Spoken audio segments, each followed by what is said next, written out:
સુરતમાં અસામાજિક તત્વોનું આતંક। પલસાણાના વાંકનેડા ગામે વાહનોમાં આગ ચંપી કરી અજાણ્યા ઈસમોએ 4 જેટલી કારમાં આગ ચાંપી હતી। વાંકનેડાના હળપતિવાસ ખાતે પાર્ક કરેલી કારોમાં આગ ચંપી કરવામાં આવી છે। જ્વલનશીલ કેમિકલ છાંટીને 4 કારને સળગાવી દેવામાં આવી। અંગત અદાવતમાં ઘટનાને અંજામ આપ્યા હોવાની ચર્ચા થઈ રહી છે। બનાસકાંઠાના ધાનેરા તાલુકાના યુવાનોને અગ્નિવીર ભરતીના ઓનલાઈન ફોર્મ ભરતી વખતે ટેકનિકલ ખામીનો સામનો કરવો પડી રહ્યો છે। ફોર્મમાં જિલ્લો પસંદ કરતા બનાસકાંઠાની જગ્યાએ આપમેળે વાવથરા જિલ્લો સિલેક્ટ થાય છે। તેથી અનેક ઉમેદવારો સાયબર કેફેમાંથી ફોર્મ ભર્યા વગર પરત ફરી રહ્યા છે।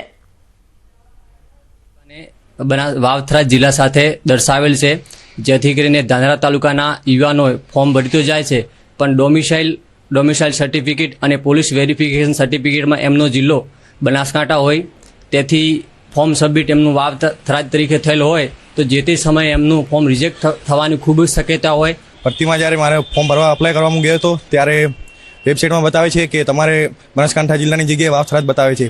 તો સરકારને નમ્ર વિનંતી કરું છું કે થોડા દિવસમાં તાત્કાલિક અમને આ નિકાલ કાઢી આવે।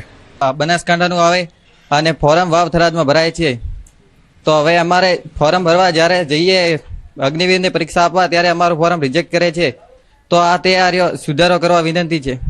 જોઈએ ને તો 6-8 મહિનાથી અમે સપનાઓ જોયા હતા અગ્નિવીરની એક્ઝામ માટેના, કે અગ્નિવીરના અંદર જઈએ અને આર્મી જોઈન કરીએ।